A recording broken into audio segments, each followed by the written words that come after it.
La clase que vamos a ver hoy, que es de historia, es la que complementa a la clase, a la segunda clase de estética. La primera clase de estética, la hayan visto ya o no, por los puentes, era sobre orígenes de la música, y la segunda clase de estética era ya sobre el Neandertal y Homo sapiens, son especies más próximas, y esta es la que complementa a la del Neandertal. Es decir, vamos a ver flautas prehistóricas desde hace 70.000 años aproximadamente hasta hace unos 10.000, hasta el Neolítico, de diferentes yacimientos. Algunas son del Cromañón, es decir, nuestras, Homo sapiens sapiens, y otras, las más antiguas, son de una especie diferente a la nuestra. Entienden el concepto de especie, supongo. Los pajarillos proceden de otros y en algún momento ya no se pueden cruzar porque se han diferenciado y ya es una nueva especie. Es decir, durante el último millón y pico de años sobre la faz de este planeta hemos coexistido, es decir, habitábamos el planeta. Esto no estoy diciendo que sea en todas partes del mundo. La evolución humana en estética, ya lo seguirán a grandes rasgos en general, ha transcurrido desde África a Asia, después a Europa en ciertos momentos, pero en ese millón y pico de años, casi dos, a la vez hemos vivido varias especies humanas que llamamos Homo, de nuestro género. La clase de hoy está centrada ya, para la historia, en las flautas del Neandertal y las de Cromañón. El Cromañón se estima que hemos aparecido hace medio millón de años, aproximadamente 400.000, depende, ya irán apareciendo otras cosas, mientras que el Neandertal es más antiguo, pero no procedemos del Neandertal. Cromañón no es una rama del Neandertal, sino que el Neandertal y el Cromañón son dos ramas de una especie anterior. Bien, pues empecemos a ver las flautas. Ahí verán proyectado, si quieren preguntar cualquier cosa, pues lo dicen en el momento. Simplemente las vamos a ir mostrando e ilustrando. Pero antes de empezar con las flautas, me he equivocado. Esto es otra. Antes de empezar con las flautas, empezaremos por el principio, porque esto ya lo dejamos claro en la primera clase de estética. El instrumento ancestral, es decir, el primer instrumento que usamos los humanos para producir música o sonidos entonados, o como lo quieran llamar, evidentemente no son dispositivos externos como flautas, tambores, pitos y todas esas cosas, sino que es la voz. Esa fue la primera clase de estética y por ahí vamos a empezar. Esto del ratón con el dedo es un poco... Dedicaremos unas pocas imágenes a aclarar lo que les estoy diciendo y lo que ya han visto en la clase de estética, o verán cuando la tengan, y si no, la completan con los vídeos de YouTube. Ya dejaré de insistir en estas cosas. Bueno, esto es de rigor, ya les aclaré también a una clase que lo pongo, porque después es más fácil cortar y es de ley que ponga quien me autoriza a hacer las clases. Está el centro y la dirección en todos los vídeos de YouTube como corresponde. Y esto también, cada vez que acaba una sección sale esto, pero no es para machacarles, que tengo una página web, que tengo una página, sino que después los segmentamos a trozos y está bien, que el que se lo ocurra, pues se lo dice. Bien, esto que vemos aquí es una vocal, es cualquier vocal humana, o cualquier sonido que tenga altura lo produzca la criatura que lo produzca o el dispositivo que lo produzca. Tienen que ver una clase más que no les cité en la introducción, que se llama, está ahí escrita, Naturaleza del sonido musical. Es una clase que se impartió el año pasado. Hice dos, una para no músicos en la Facultad de Historia en Valencia y otra para músicos aquí, que es más compleja, pero todavía no está en la red. Con que vean la 1 es suficiente. Ahí se explica qué es la serie armónica y por qué los sonidos que tienen altura es lo que estoy diciendo aquí. La serie armónica, que es lo que ven aquí, es el fundamento de cualquier vocal. Cualquier sonido que tiene altura lo oímos como un solo sonido. Es un la, por ejemplo, o es un si bemol, o es lo que sea que se quieran inventar, pero el aire es una especie de pastel de armónicos, ¿no? Es decir, la cuerda o el tubo o su voz, lo que sea, genera un sonido fundamental, un número de vibraciones, digamos 100, pero el aire está vibrando a 100, a 200, a su razón 2/3, que es la quinta, más una cuarta, etc. Es decir, esto es la voz humana o cualquier sonido que tenga altura. El aire está vibrando de un modo geométrico, según esta proporción. Esta es la médula del curso de historia, es el principio de la percepción de los acordes, de la tonalidad y de cualquier otra cosa. las relaciones, los intervalos que aparecen aquí, que están ocurriendo en el aire cada vez que yo pronuncio una vocal o toco una nota musical, son esos: la octava de la fundamental al primer armónico, la quinta al segundo armónico, bueno, depende cómo consideren, unos dicen que la fundal es, eso da igual, y después la cuarta, la distancia a la siguiente, es decir, los tres intervalos universales. La octava, la quinta y la cuarta son intervalos presentes en la música de cualquier cultura humana, tenga flautas, cante o escriba polifonía compleja como nosotros. Por eso están aquí.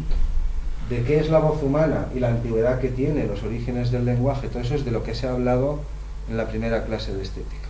Y ahora vamos a ver con un poco más de detalle la voz. Ya les aclaré, o lo verán en los vídeos, que la voz es el sonido de mis vocales, no de mis consonantes. Es decir, ahora no hay voz. Yo puedo hablar sin vocales, lo que no puedo es cantar. Es decir, ustedes me entienden porque deformo la boca y tal, y me entienden, pero si no hay vocales, si no hay sonido de las cuerdas, es decir, si no hay un sonido que tenga altura, si no hay una vibración periódica, si no hay un complejo de armónicos, pues no hay música. ¿Estamos situados? Puede haber lenguaje, puede haber cosas, habla, lo que no hay es música. Bien, este es el instrumento más ancestral, y en la clase primera de estética ya hemos documentado que esto viene desde la más remota antigüedad. Primero chillábamos, gruñíamos, y no sabemos, en algún momento empezamos a refinarnos un poquito y a asearnos.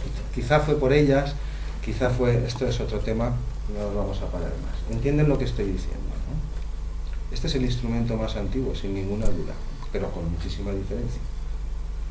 Los otros también, ¿eh? Aquí nos está negando la antigüedad de pitos, palmas, percusiones, danza, sobre todo danza y todo lo que quieran, pero que entonamos sonidos, y sobre todo en grupo, desde tiempo inmemorial, pues esta es la evidencia. Bueno, esto es un autorretrato, es para ilustrar cosas de las que se han dicho en la primera clase, como que el habla solo es un caso particular del lenguaje, y que música y habla son casos particulares de una facultad más elevada, que algunos llaman lenguaje, otros pensamiento, etc.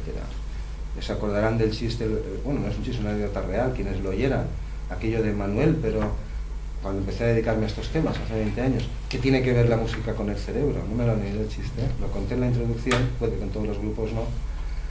A mí me sorprendía que me lo preguntara un músico, y además pedagogo era, decía él que eran las dos cosas, hasta que aprendí a responder, y la segunda vez que me vino alguien así, con mala, claro, cuando te vienen así, no te palmas, pero esto, y entonces yo le dije, ¿tú con qué hablas? Y entonces el tío se quedó bloqueado, porque se dio cuenta que si respondía que hablo con la boca o con la lengua, se estaba poniendo al nivel de los loros o de otras bestias, dicho con todo el cariño, ¿eh? Es decir, seres inferiores. Claro que no. El habla o la voz, igual que las manos o la boca cuando ustedes tocan instrumentos, no son más que herramientas que utilizamos para decir lo que el cerebro quiere expresar. Sean sonidos con altura, sean sonidos hablados o una mezcla de los dos, que eso eran las lenguas o los códigos vocales arcaicos. Aquí hay una cosilla muy curiosa, se llama helioides, ahora la veremos. Bueno, estos son, insisto, si no han oído porque tienen el turno después o lo que fuera, la primera clase de estética, quizá alguna de estas cosas no les suenen, pero cuando lo vean todo pues ya lo montarán. El puzzle es igual, sí, puedes empezar por un sitio o por otro, la cuestión es que hay un plan general y acabarán montándolos y buscan las piezas. Aquí se muestran los 4 nervios que inervan desde el cerebro lo que utilizamos para hablar o para cantar, ya lo hemos entendido. El habla humana, igual que el canto, tiene 2 componentes. Uno que es el que tiene altura, que son las vocales, que son sonidos con altura, y otro que son deformaciones, que son las consonantes. Aquí vemos los 3 nervios que inervan los labios, el C, el hipogloso, la lengua, y el A, representamos uno, pero tiene muchas ramas, todos los músculos que hay en la cara. Es como si un músico, mientras está tocando, pudiese deformar la cavidad de su instrumento, pues eso es literalmente lo que estamos diciendo. Mientras que que es el más largo, casi 3 veces más, es el que va a las cuerdas vocales. Se llama recurrente, tenemos 2, claro, de casi todo tenemos 2, como dijo una alumna hace años, era evidente, tenía 2, pero incluso de lo que tienen solo uno, no sé en qué estaban pensando, yo estoy pensando en las cuerdas, por ejemplo, incluso de lo que tenemos 2, también hay 2 mitades. Estos temas ya los iremos arreglando, o en una de las conferencias que faltan, ya les diré cuándo aquí, faltan por programar este curso, ya se aclarará. Lo que quiero decir es que el habla o el canto es una mezcla de las dos cosas en tiempo real, ¿no? Si no generase vocales, para hablar tendrían que estar aquí al lado y entenderme, y cantar por supuesto no podría. Sin embargo, aquí hay un problema planteado hace 50 años ya casi por Lenneberg, un eminente neurólogo y lingüística, ya no vive. Planteó otros problemas referidos a que están sin resolver, que es el siguiente. Sabemos la longitud de los nervios de todo el cuerpo. Hoy en día sabemos muchas cosas. Sabemos la velocidad a la que circulan los impulsos nerviosos por los nervios, que son neuronas, todo, y la química. Sabemos todo, la velocidad, el diámetro de los nervios, la longitud, y sin embargo los cálculos no salen en el siguiente sentido. Yo voy insertando las vocales en tiempo real, pero el nervio recurrente, que es el que me hace cantar o pronunciar vocales, es 3 veces más largo. Es decir, esto solo es un problema, no es un misterio. Un problema es algo que no está resuelto, pero no es un misterio. Ya veremos que hablamos, por así decirlo, a presa y mal, como dicen en mi pueblo, 3 veces más deprisa de lo que deberíamos. A lo que apunta esto es que en efecto hay una facultad superior, hay un plan. Yo no voy pensando en cada momento qué letras voy a decir y cómo voy a colocar y qué palabras. Ya sé lo que voy a decir, tengo muchos automatismos. Si esto es como una orquesta muscular, no sé si se dan cuenta, si entienden o consigo transmitir lo que estoy pensando. ¿Qué ocurre en una orquesta? Pues hombre, que el trombón no entra después de la trompeta, sino que ya está todo escrito y cada cual ya sabe en qué momento tiene que intervenir. Es decir, esto lo que demuestra es que en efecto hay facultades elevadas de orden superior, como el lenguaje, el pensamiento, la música si quieren, y otras que están por encima de todas estas cuestiones. Este es otro autorretrato. Estoy mejor aquí, ¿no? Aquí estoy más intempestivo. Intempestivo significa fuera de todo tiempo y lugar, una palabra que a Nietzsche le gustaba utilizar mucho. Significa eso, ¿no? Marx. Lo que se ilustra aquí no son los 3 nervios de las consonantes, sino precisamente el que va a las cuerdas vocales. Las cuerdas vocales están aquí dentro, aquí no se pintan, son el músculo más rápido de todo el organismo y el que más trabaja durante toda la vida. Lo notarán, cuando están enfermos o resfriados, lo primero que se pierde es las ganas de hablar. En términos de cuántos músculos intervienen en una actividad, lo más complejo que un humano puede hacer, y un neandertal también, que es humano, es hablar. No hay actividad más compleja. Y en segundo lugar, tocar el piano a primera vista. Cuando ya se sabe uno la pieza ya no, porque ya hay muchos automatismos, pero cuando estoy hablando, claro, de un pianista ya formado, que pueda leer a primera vista. No hay actividad humana más compleja, en términos de cuántos músculos intervienen. Más de 100. Estoy coordinando yo, y ustedes también cuando hablan, es decir, orquestando. Me explico, ¿no? No es una cosa secuencial, que si ahora llueve, después se seca, y luego, sino que ya hay un plan, y la orquesta muscular, o la orquesta, o el director mental, o quien sea, va dando las entradas y las cosas ocurren. Después volveremos al hioides, que es este huesecillo que hay aquí, que es una especie de percha de la cual pende la laringe. Esto es crítico para esto y análisis genéticos que ya se sabe. El neandertal no es que podía hablar o no, el neandertal hablaba. Esto ya está claro, hace varios años se ha demostrado incluso genéticamente. Un catalán también ha participado, en Arzuaga y todos estos de los que hablamos en las clases de estética, tienen mucho que ver en esto, ya volveremos. El hioides, que es este huesecillo que hay aquí, es el que presta soporte a esta terrible complejidad muscular y articulatoria, y es el único hueso que no está articulado con ningún otro. Todos sus huesos forman parte pues, de estructuras, brazos y músculos. El hioides ha quedado ahí, en otras especies arcaicas, si nos remontamos a los lagartos, eso, el hioides era un hueso también. Quiero decir, la laringe, la boca, los elementos que utilizamos para hablar en la evolución no han aparecido para hablar, sino que estaban destinados a otras funciones, respirar, deglutir y ese tipo de cosas. Y en algún momento reciente, claro, con ciertos géneros del orden primates, pues hemos adaptado esas estructuras para hablar y para cantar. Este es el asunto. Ya volveremos al hioides, ya lo veremos, este huesecillo. No es que está flotando, está ahí en su sitio, pero no forma parte de ningún otro mecanismo del esqueleto humano. Bueno, este es un cantor difónico, ya lo veremos, no me quiero parar para que la clase entre, como es parte del tema de estética. Los cantores difónicos emiten dos sonidos a la vez. ¿Esto es posible? ¿Yo puedo cantar dos notas a la vez? Sí.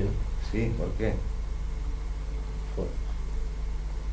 Pues no sé, pero... Algo de los monjes, ¿no? ¿Qué? Algo de los... ¿Monjes? Técnica monje. Esto no es el canto budista Om, pero el Om también utiliza armónicos, pero el canto budista Om son cantos estáticos, es decir, uno genera una fundamental y se oyen armónicos. Mientras que el canto difónico, muy extendido por Asia, lo verán, que es parte del programa Estética, tiene un artículo con este mismo señor. Este es un pastor, no es músico ni nada. Es posible, pero es decir, es y no es. Me explicaré de otro modo. Este es cualquier sonido musical, por ejemplo, una cuerda que vibra. Bueno, es el aire lo que ustedes oyen. Ustedes oyen el pastel completo, pero no oyen cada nota. Sin embargo, su cóclea sí. Si yo les hago lo mismo, si yo les hago sonar do, do, sol, do, o un acorde en estado fundamental, do, mi, sol, do, ustedes me dicen, como son ustedes que son músicos, aunque saben música no puede. ¿Qué es eso? Y ustedes dicen do mayor, correcto. Por eso les decía antes, esto es el fundamento de la tonalidad, de la percepción de acordes y de lo que llamamos belleza en Occidente en música. Por ejemplo, predicamos que es bello Alejandro Sanz, pero no Ligeti.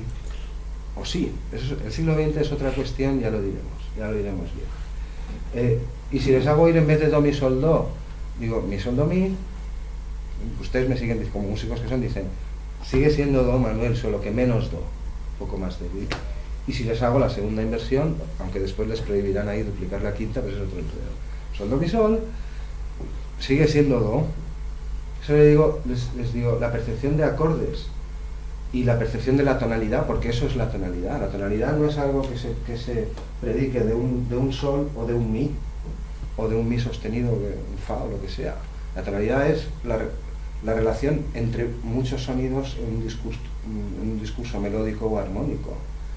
¿Me siguen? ¿Me están siguiendo? Fíjense bien, de la fundamental al primer armónico una octava, del primer armónico al segundo una quinta, de esta a la siguiente octava una cuarta, y después terceras, y después aparecen todos. Es decir, es la misma jerarquía tonal de la tonalidad occidental. ¿Me siguen o no? Algo de armonía tienen que saber, aunque acaben de llegar en primero. Es decir, la tonalidad es una relación jerárquica. Jerárquica quiere decir que unos sonidos priman más, pesan más, por decirlo así, pero dentro de un discurso, no de forma aislada. Es decir, la tonalidad, la diatonía, la percepción de acordes están inscritas en la naturaleza. Cuando algo vibra y hace vibrar el aire a todos estos múltiples modos, nosotros decimos que tiene altura, pero ahí ya están contenidas esas proporciones. Por eso estos tres intervalos son universales, y la tercera probablemente también. Todos estos temas se irán apareciendo en estética, no se preocupen. El programa de estética empieza así, con un monocordio. Bueno, es una trompa de agua, se llama así ese instrumento, un bicordio, ¿no?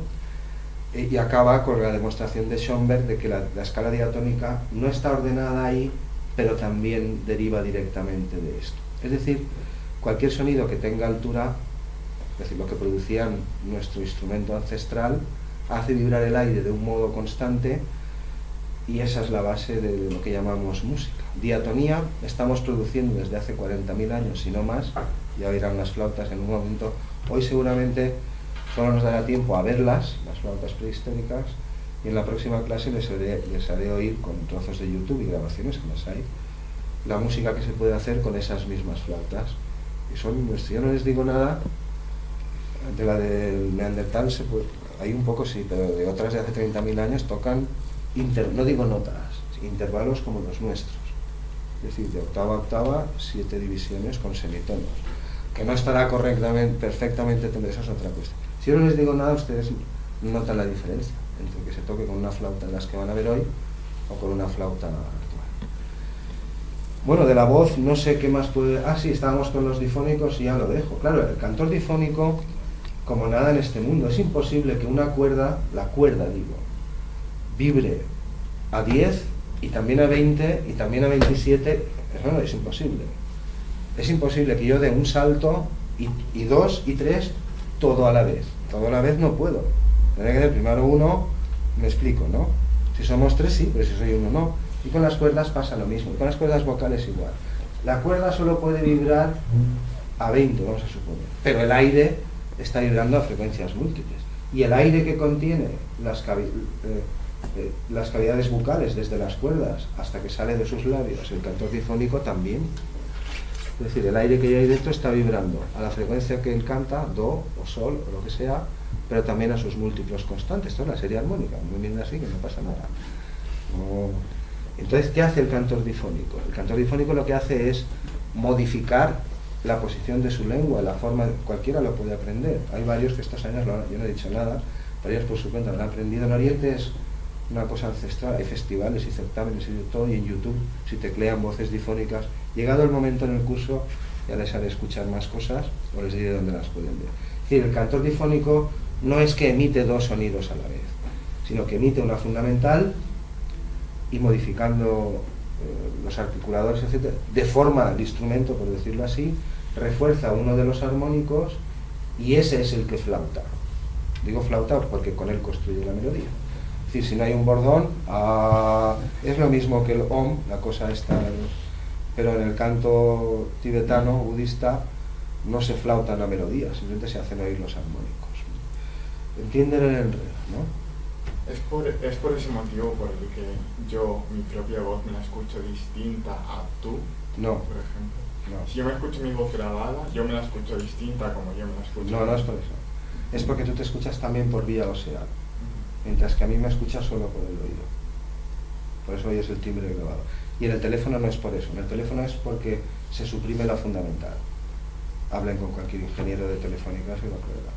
Si no suprimiéramos la fundamental, no habría satélites suficientes, ni Bill Gates en este planeta. O sea, se caerían los satélites. De cada vocal que ustedes pronuncian, los programas telefónicos de software y eso, suprimen la fundamental, que es el sonido más pesado.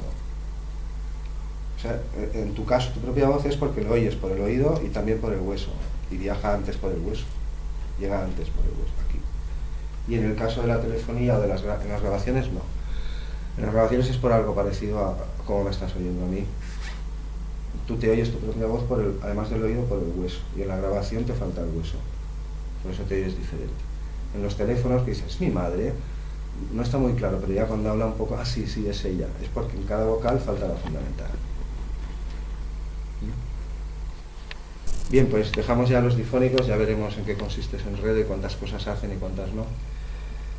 Entramos ya en la línea Homo prehistórica. Este es Homo sapiens, ahí está la media perilla famosa, que a veces me la cambio de lado. No se ve más, pero en alguna de las fotos del curso ya se verá. En alguna estoy más o menos igual, de aquí para abajo, digo. 17 pelos aquí, 13 aquí. Bueno, cada cual es como es, ¿eh? No me voy a depilar los pocos que tengo, además asimétricos. Aquí se ilustran algunas de estas cosas. Estos son ioides de Cromañón, el de Neandertal, ahora lo veremos. Estos son láminas nuestras, no tiene aquí más objeto, no me voy a parar. Aquí lo vemos. Este es un ioides de Neandertal, este es de Cromañón, no son exactamente iguales y tenemos muy pocos, porque es un hueso muy frágil. A diferencia del resto de huesos, se descompone. Solo teníamos 2 hace 5 años, ahora supongo que habrán encontrado alguno más. Es decir, hace 5 años todavía no podíamos afirmar, el hombre de Cromañón, que el Neandertal hablaba. Pero en el vídeo que verán en YouTube, para completar la clase me irán diciendo que en algún momento, eso decía el año pasado, afirmaremos que en efecto Neandertal podía hablar. Pero era yo el que estaba atrasado. En el 2007, en la cima de los... ya lo he borrado. Bueno, al norte de Cullera, en Burgos, en Atapuerca, la Lueza Fox, ya le veremos también, creo que hoy va a salir, no sé si hoy en alguna clase, y un equipo europeo demostraron que el Neandertal, un análisis genético, la mutación concreta para el habla articulada, lo que hemos visto en unas clases de estética, hace 400.000, 500.000 años, lo que fuera, también la tenía. Es decir, no es si el Neandertal podía hablar, no, el Neandertal hablaba. Que hablara, eso es otra cosa, ¿no? Con complejidad y por supuesto hacía música. Ya lo irán viendo. En la medida que tengamos más neandertales refinaremos estas medidas, pero esto ya es innecesario. Es decir, encontremos ioides o no los encontremos, porque no sobreviven. El neandertal era humano, hablaba. Mira, este es la Lueza Fox, Carlos, es un catalán insigne que trabaja en Atapuerca, hay mucha gente allí trabajando. Demostraron en el 2007 que el neandertal tiene la misma mutación que Homo sapiens. Estos ya son láminas antiguas, tendré que corregirlas algunas. Este es uno de los equipos que tenía uno de estos huesos, no me paro más aquí. Esto es una reconstrucción artística del neandertal. Artística no significa improvisación libre, ¿eh? Artística significa que está recreada sobre los rasgos que sabemos del neandertal, la forma de su cráneo, etc. Homo sapiens. Homo sapiens neanderthalensis. Este es un neandertal. Las fotos son de National Geographic. No estamos hablando de cualquier cosa. Estas reconstrucciones que ven en CSI, si ven CSI, no sé. En Bones, yo como Bones no lo veo, no sé qué. Se hacen con programas de software, son correctas. Los huesos, salvo el dioides, se agarran, perdón, los músculos se agarran a los huesos y no se agarran de cualquier modo, se agarran con tendones. ¿Me están siguiendo? Es decir, donde un músculo se agarra al hueso, ahí hay tendón, y cuanta más fuerza tiene que desarrollar ese músculo, el hueco sobre el que se inserta es mayor. Estas diferencias a vista no se pueden apreciar, hacen falta programas de software, escáneres, etc., pero son totalmente correctas.